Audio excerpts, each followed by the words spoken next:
Bienvenidos a Historias con Legado, el lugar donde las crisis se convierten en oportunidades y el caos es solo el principio para un milagro. Hoy vamos a sumergirnos en una historia de valentía, una que nos recuerda que incluso en la noche más oscura, existe una promesa inquebrantable que nos da alas de águila. Prepárate para descubrir cómo la fe transformó una devastación en una fortaleza inagotable. Capítulo 1. El desplome inesperado. Mi nombre es Adriana, y hasta hace poco, mi vida era como una torre construida con ladrillos de planificación y esfuerzo. Todo en orden. Un buen trabajo, unas finanzas estables, el inicio de un negocio que prometía ser el futuro. Me sentía la dueña de mi destino. Creía ciegamente en mis propias fuerzas, en el lema de si quieres, puedes, sin un ápice de duda. Para mí, la fe era un concepto bonito, quizá para domingos, pero la realidad se manejaba con hojas de cálculo y contratos firmados. Me reía internamente de la gente que lo dejaba todo en manos de un poder superior como Dios. Yo era mi propio poder superior. Un jueves por la tarde, la torre se derrumbó. No fue un temblor, fue un meteorito. Recibí una llamada. El socio principal de mi negocio, la persona en la que había invertido mis ahorros y mi confianza, había desaparecido con una cantidad de dinero que no solo representaba mi futuro, sino el presente de mi familia. Me habían estafado, hecho fraude. De la noche a la mañana, mi cuenta bancaria estaba congelada por investigación, mi negocio desmantelado y yo con una deuda y una reputación en ruinas. El diagnóstico de mi médico, que llegó a la par, solo añadió sal a la herida, un problema cardíaco grave agravado por el estrés. El caos se había instalado, no como un inquilino, sino como el nuevo propietario de mi vida. La sensación era de ahogo. Mis propias fuerzas, las que tanto había elogiado, no servían de nada. Eran como arena mojada entre los dedos. Grité en mi sala vacía. Golpeé el suelo de rodillas. El miedo era una criatura fría y viscosa que me paralizaba. No podía dormir, no podía comer, no podía pensar. Las lágrimas eran un torrente incesante. ¿Cómo iba a levantarme? ¿Cómo iba a encarar a mi familia? Me sentía la persona más tonta y débil del mundo. Mi orgullo se había roto en 1000 pedazos. Me agarré mi cabeza. En ese momento, solo había una certeza. No podía hacerlo sola. Nunca había estado tan perdida. El vacío era total. En mi desesperación, recordé vagamente un pasaje que mi abuela solía recitar, algo sobre el futuro y la esperanza. Era un recuerdo tenue, casi un susurro. Si alguna vez te has sentido en el fondo del pozo, donde tus propias fuerzas no son suficientes, esta historia es para ti. Suscríbete ahora al canal. No te pierdas cómo Adriana encuentra la luz en su oscuridad.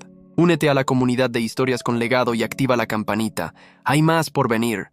Capítulo 2. El reencuentro con la promesa. En medio de mi desesperación, busqué un refugio. Desempolvé la vieja Biblia de mi abuela. Sus páginas eran finas como papel de arroz y olían a lavanda y tiempo añejo. Mi mano temblaba mientras la abría al azar. Los versículos que había buscado tímidamente aparecieron ante mí como un faro en la niebla. Jeremías 29:11. Porque yo sé los planes que tengo para vosotros, dice el Señor, planes de bienestar y no de calamidad, para daros un futuro y una esperanza.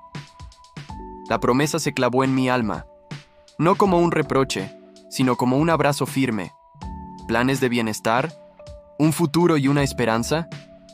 En ese momento, mi futuro era un muro, y mi esperanza, un chiste cruel. Pero había algo en esas palabras, una autoridad, una paz, que desafiaba mi realidad. Era como si una voz suave me dijera, no estás a cargo, y eso es una buena noticia. Por primera vez en mucho tiempo, respiré profundamente. El miedo no se había ido del todo, pero se había encogido, como si la luz de esa promesa lo hubiera quemado un poco. El camino a la recuperación comenzó con una pequeña rendición. Dejé de intentar arreglar todo con mi propia cabeza, porque mi cabeza solo me mostraba el desastre. Empecé a orar, no con palabras elocuentes, sino con suspiros. Ayúdame, Señor mío. No sé qué hacer. Tú sí sabes. Empecé a releer el versículo una y otra vez. Se convirtió en mi rema, una declaración personal y oportuna de Dios en mi vida, mi única certeza. Comprendí que la fe no era la ausencia de problemas, sino la presencia de Dios en medio de ellos. Empecé a buscar consejo legal, no desde la desesperación, sino desde una calma nueva y sorprendente. Las ideas, antes bloqueadas por el pánico, empezaron a fluir. Pequeños pasos. Eso era todo lo que se me pedía.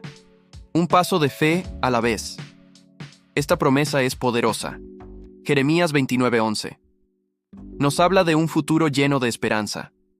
Me gustaría saber, ¿cuál es ese versículo bíblico o esa frase de fe que te ha sostenido en tus peores tormentas? Déjamelo saber en los comentarios. Queremos leer tu historia y compartir la fortaleza. Capítulo 3. El entrenamiento del águila. El proceso legal fue largo y agotador. La crisis de salud requería disciplina, y la reconstrucción emocional era una tarea diaria. Hubo días en los que volví a sentir que mis propias fuerzas se desvanecían. Eran los días más oscuros, cuando la realidad del fraude me golpeaba de nuevo y me preguntaba si realmente valía la pena seguir luchando. Fue entonces cuando la otra promesa bíblica tomó protagonismo, la de Isaías 40:31. Pero los que esperan en el Señor renovarán sus fuerzas, se remontarán con alas como las águilas, correrán y no se fatigarán, caminarán y no se cansarán. Esta promesa no me decía que Dios iba a quitarme las alas. Me decía que me daría alas nuevas. El águila no lucha contra la tormenta, la usa, vuela por encima de ella. Y eso es lo que la fe me enseñó a hacer. A dejar de batallar en el barro de mi propia ansiedad y a usar la corriente de aire caliente de la promesa divina para elevarme. Esperar en el Señor no era estar sentada sin hacer nada. Era confiar activamente. Era tomar la medicación con la certeza de que Dios respaldaba el esfuerzo humano. Era ir a las citas con los abogados con una paz inexplicable, sabiendo que el resultado estaba en manos mucho más grandes que las mías. Mi cuerpo estaba cansado, sí, pero mi espíritu no. Había una fuente de energía que no provenía de una taza de café ni de 8 horas de sueño. Era una fuerza que se renovaba cada mañana, a pesar de las circunstancias.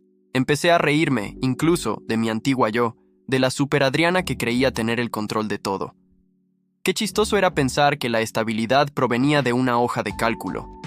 La verdadera estabilidad estaba anclada en algo inamovible, algo que no se congelaba ni se fugaba con un socio deshonesto. Adriana tuvo que reírse de su antiguo yo. A veces, la risa es la mejor medicina y el primer signo de que la fe está operando. ¿Cómo ha cambiado tu perspectiva sobre el control o el esfuerzo propio después de una crisis? Queremos saber si también te has dado cuenta de que, a veces, soltar es volar. Comparte tu reflexión. Capítulo 4. El testimonio inesperado. Mi cambio no fue solo interno. Se reflejó en mi rostro y en mis decisiones. La gente a mi alrededor notaba algo diferente. Mis abogados, mis médicos, mi familia, todos se sorprendían por la calma con la que manejaba la crisis. Me preguntaban, ¿cómo puedes estar tan tranquila? Y yo respondía con una sonrisa, es que yo ya no tengo el control, me liberé de ese trabajo, ahora estoy en el asiento del pasajero. Porque ahora es Dios quien me levanta. Era un toque de humor que les hacía sonreír, pero era la pura verdad. Aunque el dinero no volvió de inmediato, se abrieron puertas que nunca esperé. Un antiguo colega, al escuchar mi historia, me ofreció un proyecto que no solo cubría mis gastos, sino que me permitía ayudar a otras personas que habían sido víctimas de estafas financieras. Mi problema se transformó en mi misión. Mi experiencia devastadora me dio un propósito, e incluso para ayudar a otros. De la ceniza de la calamidad, estaban haciendo algo nuevo y más fuerte. Mi salud también mejoró significativamente. Los médicos no entendían la rapidez de mi recuperación. Yo sí lo sabía. La paz en medio de la tormenta, la que sobrepasa todo entendimiento, es la mejor medicina. Dejé de luchar contra mi enfermedad y empecé a confiar en la sanidad, cuidando mi cuerpo como el templo que es. Cada día era un recordatorio de que Dios es fiel. 1 Tesalonicenses 5:24. Incluso en los días grises, la fe era la linterna que me guiaba a través del túnel. Aprendí que la fe no te evita la tormenta, pero te enseña a bailar bajo la lluvia y a volar sobre las nubes más oscuras. Adriana transformó su crisis en una misión y encontró un propósito en su dolor. ¿Crees que los momentos más difíciles de la vida son, en realidad, un trampolín para algo más grande? Cuéntanos si tu dolor se ha convertido en una enseñanza o una ayuda para alguien más. Queremos saber de tu propósito renovado. Capítulo 5. Reflexión final. Las alas son para volar. Y así, amigos, el día que la fe superó al miedo no fue cuando los problemas desaparecieron. Fue el día en que Adriana, o sea yo, soltó el volante. Fue cuando entendí que la promesa de Dios no era una póliza de seguro contra la vida, sino una garantía de que Él estaría conmigo en cada capítulo. La vida sigue teniendo desafíos, por supuesto. Es la naturaleza humana y del mundo en el que vivimos. Pero la diferencia es abismal. Antes, una pequeña brisa me tiraba al suelo. Ahora, las tormentas solo sirven para elevarme, para recordarme que tengo esas alas de águila listas para usar. La fe no es solo una creencia, es una acción de confianza en Dios que nos da una fuerza que no es nuestra. Si tú estás en tu propia tormenta, si sientes que tus fuerzas se agotan, te invito a hacer lo que yo hice. No te rindas. Ríndete a la única promesa que nunca falla. Jeremías 29:11 y Isaías 40:31. Escribe esos versículos, ponlos en tu espejo, en tu fondo de pantalla. No te pido que seas fuerte, te pido que confíes en quien es verdaderamente fuerte para ti, Padre, Hijo y Espíritu Santo. Y cuando lo hagas, verás cómo esa paz que sobrepasa todo entendimiento guarda tu corazón y tu mente. Te prometo que, de repente, sentirás una brisa en tu rostro. Serán tus nuevas alas. Te envío un abrazo gigante, lleno de esperanza, risas y esa alegría contagiosa que viene de saber que los planes de Dios para nosotros son siempre de bien. Recuerda que no importa lo que estés pasando, hay una promesa esperándote. Si te ha gustado esta historia y necesitas más inspiración para levantar tus alas, asegúrate de ver El secreto del jardín escondido, nuestra historia anterior. Dale clic aquí y nos vemos en el siguiente video y te leo en comentarios y dime qué te pareció esta historia.